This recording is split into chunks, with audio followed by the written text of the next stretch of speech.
Good morning, good afternoon, good evening!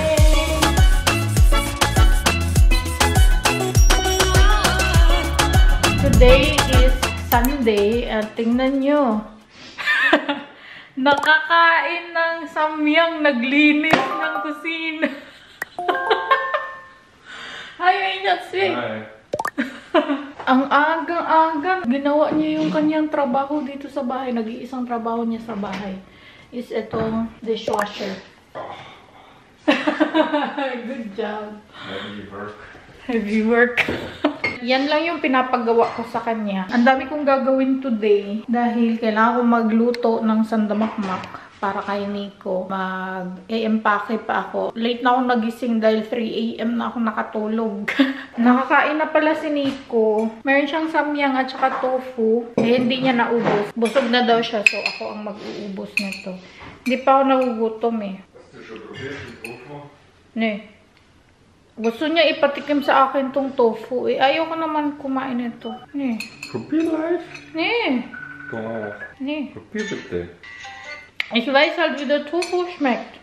Probier nach. Ja. Probieren, probieren, probieren, probieren, probieren, probieren. Probieren. Probieren, probieren. Oh.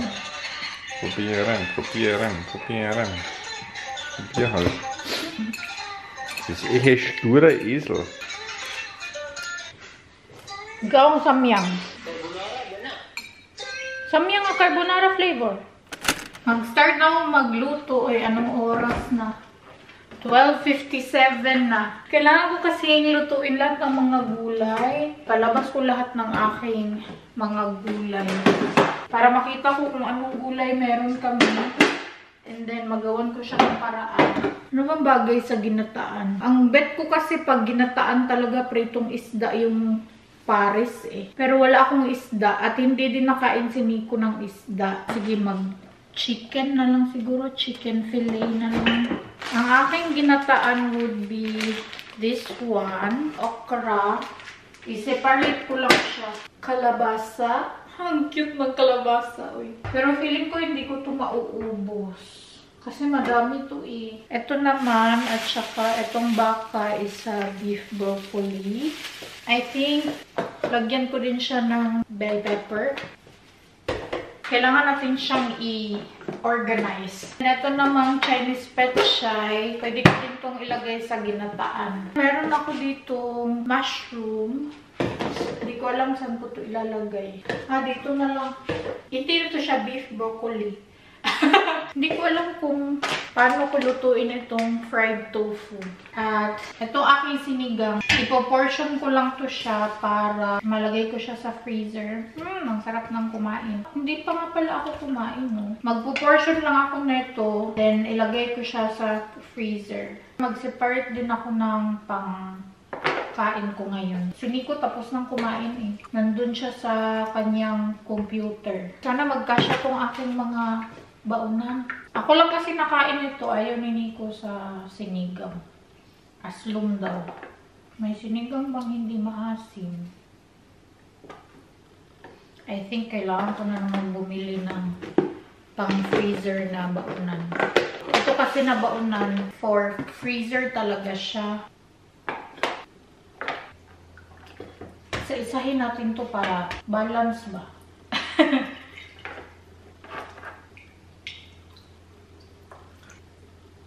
Nawala ang petchay. Magtira lang ako ng kakainin ko ngayon. Na-excite akong kumain ngayon. Ano ba? Papainitin ko lang to. Kakain na pala ako kasi 1 AM na. Meron ako na portion na 4.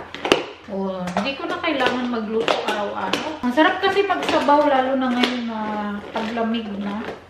Tingnan nyo naman oh. Tingnan ko lang kasya pa to sa aming freezer.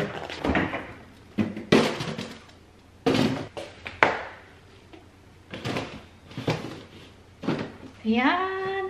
Diba? Maganda. Hindi ko din siya malalagyan ng label kasi yung label maker ko wala nang laman. I mean, wala na siyang film or yung paper ba. Magpo-portion din pala ako ng aking kanin. Lagay ko na siya kaagad sa ref. Sa freezer pala. Lagi na akong nag-freeze ng kanin. Hindi mo kailangang araw-araw magsaing. Dapat lang na hindi mo siya ipatong-patong. Kasi pag pinatong-patong mo siya, pag naka-freeze siya, hindi mo siya makukuha kaagad. Kaya dapat meron siyang space konti. Kaya hindi ko din siya pinupuno masyado. Dati kasi nagpo-portion ako ng kanin. Nilalagay ko talaga sa cellophane ba. Pero nasasayangan ako sa cellophane kasi lagi ko siya tinatapon. Nire-reuse ko naman yung cellophane. Pero kasi naaabutan talaga na masira siya, ganun. O, diba? Meron pa akong isang portion dito. Lagay ko to sa freezer. O, tingnan niyo yung freezer namin. Puro baonan. Alam niyo, itong rice cooker ko, nagtutubig siya masyado eh. Meron naman siyang butas para makalabas yung steam niya. Yung rice cooker niyo ba, nagtutubig din masyado. At ang aking sinigang ay mainit na, kaya kakain na ako. Hindi ko na iinitin itong aking bahaw. Kasi kagabi ko naman yan pinasa, i-init ko. Hoy! Ang bango ng aking sinigang. Uy, kalami. Tapos masarap to pag may sausawan kang patis. Dati yung sausawan ko dito is toyo at saka suka. Pero may nag-comment na itry ko daw ang patis. So, ayun, tinry ko once yung patis. Mas masarap pala yung sausawan na patis. Uy! Ay, tuloy yung laway ko, promise. Parang ang puno-puno. O, diba? Mabali na sa lutuan. Kalbiro ay. Banat ka. Unoy, watay. Ginikanan diri. Tilukon kay sayang. Mga unta. Sukang pinakurat na lang pala yung aking sausawan. Parang bet ko ang pinakurat ngayon. Mga on, mamahaw, maniud to, manihapon pa ninyo. Oh, pinasaka da yung tiil. Kaya lami na kayo ikaon. Nga unta. Tumutulo yung laway ko eh.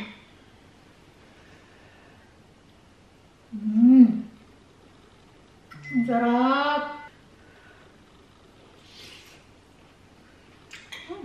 Alam niyo ba, hindi nakasin ito ng beans. Kasi ayaw niya yung tunog ng beans. Masyag nilinigan bitaw.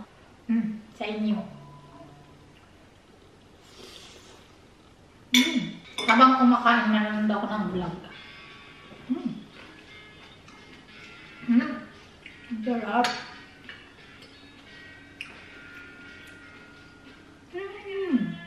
Sobrang lambot niya. Sobrang lambot. Para na siyang nagme-melt sa bibig niyo ba? Sarap. Ang sarap pala ng sinigang na paanang baboy, no?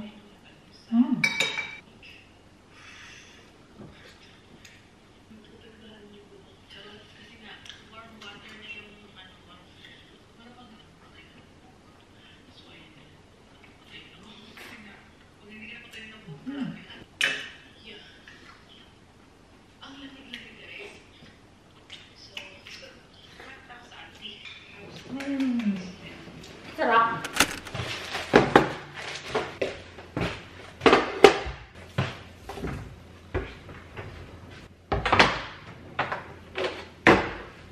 Tinatawag ako ng katamaran, uy, pero bawal tamad-tamad ngayon dahil aalis tayo bukas. Unahin kong lutuin itong ginataan. Sana meron pa akong lagayan nito. Nakain naman si Nico na itong ginataan na gulay, pero Okay, hi. cooking. Yeah. I'm vlogging. I heard you talking. Hello, vlog. I'm not fitting in the camera. You're not fitting because the tripod is small. Ist so riesig denn? You.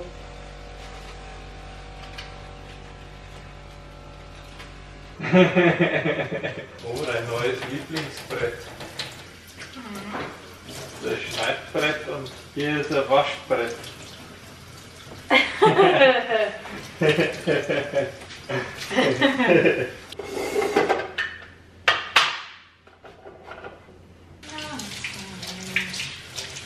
I love you. One thing you can be sure of. Tapos na akong maghiwa ng mga ingredients. Nasira pala yung aking broccoli. May molds na siya. So, gagawa ako ng beef stick Tagalog. Tapos, lagyan ko na lang siya ng mushroom. Meron ako ditong pinamarinate na beef. Yung binili ko kahapon. Meron din ako ditong chicken. Narinate ko lang siya sa toyo. Ito ang isasangkap ko sa aking ginataan. Supposedly, ito kasama to sa broccoli, pero nasira pala yung broccoli, so dito ko na lang siya ilalagay sa ginataan. Meron ako ditong kalabasa, okra, sitaw, bawang, ginger, at saka sibuyas. And then, ito yung Chinese pechay. Diyan naman is, i-adobo ko na lang to or pakbet, ewan ko, basta. Tapos, ang lalagay ko is yung tofu. Nakalimutan ko, meron pa pala ako ditong chicken. O, hindi ko alam kung pwede ba ang chicken at saka tofu. Ang alam ko, tokwat baboy. Yung kapatid ko natutulog. Papahuli ko yung bistik Tagalog dahil kailangan pa yun na ma-marinate ng mga ilang oras.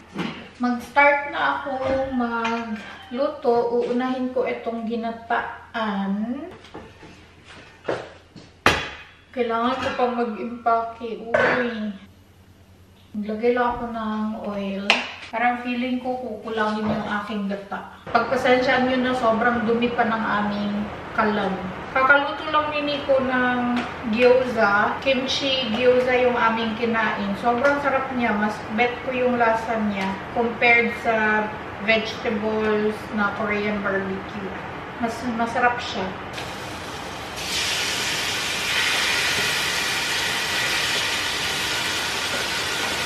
Nag-brown na yung chicken. Lalagay ko na itong bawang. Wala akong chili. Uy. Masarap to pag may sili. Lagay ko na ang sibuyas. Maraming salamat naman at natutuwa kayo sa aking mga pa-cooking vlogs. Kahit mali-mali yung aking pagluluto, na-appreciate nyo pa rin. Sobrang thank you. Ang bango niya. Ilagay ko na ang ginger. Patinula na ata ito eh. Pasensyaan nyo na kung mali-mali yung aking paraan sa pagluluto. I think okay na ito lagyan ng coconut milk. Ilagay ko na itong gata. Pahinaan ko lang yung apoy. Mamaya ko na siya timplahan. Sobrang konti lang ng sabaw. Pakukuluan ko lang to sa kako ilagay ang mga gulay. Takpan ko lang siya. 4:35 na pala, hindi pa ako tapos mag-impake. Pero yung lilinisin ko lang naman is itong aming kitchen. At habang nag-aantay ako dito, maglilinis na ako ng pakonti-konti dito sa kusina namin. Kumukulo na siya ng konti. I guess, pwede ko nang ilagay ang kalabasa. Ang sarap nito ay ano ba? Pag meron kang pritong isda, kukulangin to, maglalagay na lang ako ng hot water. Kulangin yung sabaw niya.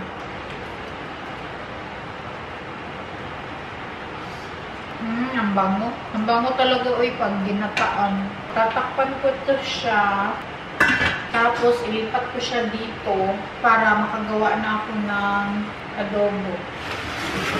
Dahil hinahabol pa akong oras eh. Hindi ako makakapag-edit ng vlog na to ngayon dahil kailangan ko pang mag-impake and then dapat maaga akong makatulog dahil 7:45 or 8 dapat nasa train station ako dahil 8:25 yung aking train. Dapat din kasi na maaga akong ihatid ni Nico dahil kailangan niya pang pumunta sa work. Lagay na ako ng oil. We'll see na lang talaga kung mapuporma ba itong aking niluluto. Maglalagay na ako dito ng bawang.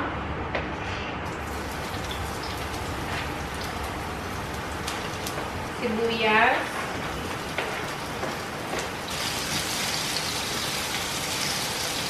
lagay ko na ang chicken.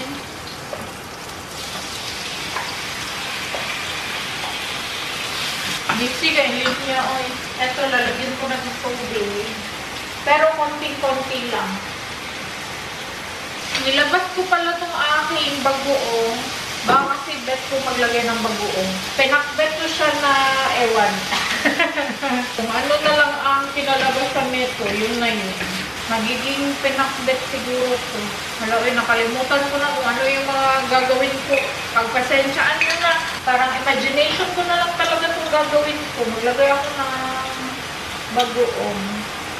Healthy ko, masarap. Ano na lang to sa akin? Chamba-chamba na lang. Lagay ko na itong kalabasa. Bahala na to eh. Feeling ko hindi na gumagana ang aking utak. And then itong sitaw. Feeling ko talaga hindi na siya gumagana this time.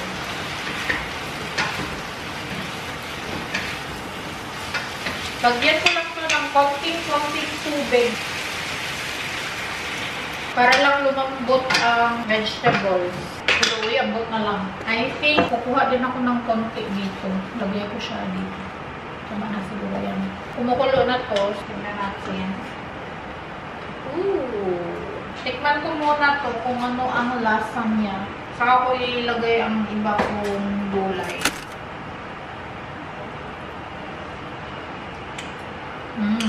Kulang siya ng asin. Maglagay ako ng pandamakmak na asin. Ay, hindi asin yung ilalagay ko. Yung panimpla ni Ate Mayo. Ang Maggi. Maglagay ako dito ng paminta.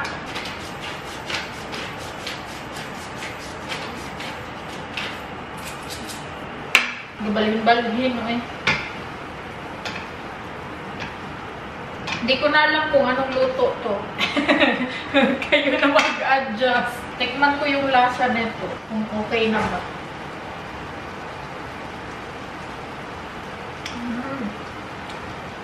Ay, ang sarap. Nakaka-addict siya. Ang sarap na lasa ng bagoong. Alam niyo, meron ako naisip. Gusto ko siyang lagyan ng konting oyster sauce. Lagyan ko siya ng konti. Magiging adobo na to. Ewan ko na lang.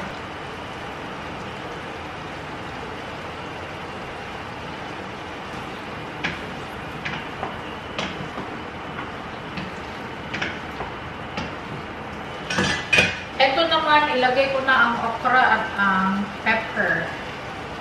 Isabay ko na lahat. Madalian na talaga ito na pagkaluto eh. At hindi nyo na makikita sa camera to dahil hindi na siya abot ng frame.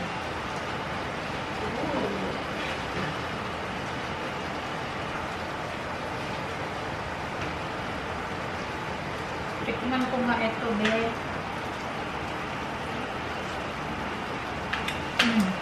Sarap. Ilagay ko na ito, okra and hala, ang tokwa. Hindi ko lang makalimutan. Madali na lang man ito siya. Lagay ko na ang tokwa. Oh. Then, ilagay ko na din itong ketchay. Hoy, pinataka na niya ako ang paglutoan eh. Oh, diba? Sana masarap pa rin ito mo. Uy, kabisi sa life. Denk, hè? Bra, snel.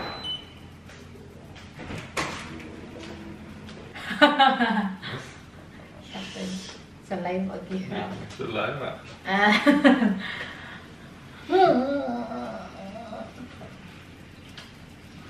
Ito is, ita-transfer ko na dahil okay na to.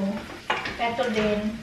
Para makaluto na ako ng bistik Tagalog. I think i-portion ko to kaagad. Ito yung paglalagyan ko. Tatanungin ko na lang si Nico kung kakainin ba niya to sa work niya or hindi. Para malagay siya sa freezer. Tugasan ko muna to para makapagluto na ako ng bistik Tagalog. I'm pretty sure yung bistik Tagalog yung kanyang kakainin lagi. Let's do this. Kailangan ko na magmadali talaga, uy. Maglagay na ako ng oil. Bibilisan ko na lang ito pagluto na ito, dahil Late na. Mag-6 na. Hindi pa ako tapos. Kailangan ko pa mag-empake. Ilagay ko na ang sibuyas. Sobrang tagal ko na din hindi nakapagluto ng biscuit Tagalog. I think last kong luto is doon pa kami sa bahay ng lola ni Nico. Set aside natin to siya. Mamaya ibabaliktad natin to. Binabad ko lang to siya sa toyo, lemon, and then paminta. Hala, nakalimutan ko ang aking mushroom. Dapat pala, inuna ko siya. Boy. Kalimutan ko, may mushroom pala ako. Ito naman, ipoportion ko na to. Kiniko, hindi yan siya mahilig sa sabaw-sabaw. Lapit ako matapos. I-set aside ko na lang muna to para masutay ko ang bawang at saka mushroom kasi mas masarap to pag nakasutay eh. Maglagay lang ulit ako ng konting oil. Lagay ko na ang bawang. Lagay ko na ang mushroom. Sutay ko lang siya ng saglit. Uy, ang bango. Ilagay ko na itong beef ulit. Pataka na paglutoan. Ilagay ko itong sauce. Then, itong broth. Isabay ko na. May bahala na ni. Mamaya ko na yung timplahan. Maglinis lang ako konti. Hello! Andito pala ako sa aming closet kanina pa. As in, kanina pa. Anong oras na? It's already 7:34. At yung niluluto kong bistik kanina, si Nico yung pinabantay ko. Galing na dito si Nico, tapos sabi niya, okay na daw yung niluto kong bistik. Sabi ko lang kasi sa kanya, nabantayan niya lang na mag-reduce yung sauce. At kumain na siya. Sabi ko sa kanya, wag niya akong kainin dahil pangbaon niya yun pag wala ako. Eh, hindi niya mapigilan. Sabi niya, sobrang sarap daw. Kaya, ayun, kumain siya. Anyway, nagpapak ako ngayon. Hindi ko natapos lahat ng aking trabaho eh. Meron pa akong tutupiin. 4 na lagayan ng mga nilabhan. Diyos ko Lord. Anyway, ipapak ko lang to ng mabilisan. Ang dami kong bit-bit ngayon. Ewan ko na lang. Kasi hindi ko malagay yung aking laptop dito. At ayaw ko siyang ilagay sa luggage dahil mag-edit ako sa train. Since 3 hours yung biyahe. At feeling ko wala akong time mag-edit ngayon. Anyway, ito lang yung dala kong pang makeup. Hindi naman talaga siya pang makeup. Meron lang ako dito salamin, lipstick, isa, tapos brow mascara, eyebrows, and then eyelash curler. Yan lang yung dala ko. Sa toiletries naman, ayan siya. Punong-puno siya dahil nakalimutan ko palang bumili ng travel kit na lagayan. Meron ako ditong tissue, floss, Q-tips, toothbrush, facial cream, deodorant, toner, serum, lip balm. Mabilisan na lang to kasi kailangan ko pa siyang i-pack dito sa aking luggage. Conditioner, shampoo, toothpaste, mini toothpaste. Dalhin ko na din para maubos na to. Eraser ng aking waterproof lipstick, facial wash, lotion. Last but not the least is etong aking body wash. Nagdala din pala ako ng napkin in case. 4 days ako kila RC, Monday to Thursday. Ito yung aking damit. 2 jeans lang yung dala ko, tapos 3 upper, and then aking pantulog. Nandito naman ang aking mga panloob, which is underwears, sando, mga stockings, medyas, and then scarf. Anyway, nagdala pala ako ng mini na payong. Pero sa luggage ko siya ilalagay. Transfer ko na lang siya pag lumabas kami ni RC. So, i-end ko na to aking vlog for today. Thank you so much guys for watching. I hope you enjoyed this video. Please like and share if you did. Leave a comment below. Follow me on my social media accounts. And please don't forget to subscribe to my channel and click the notification bell para ma-notify kayo every time na mag-upload ako ng bagong video.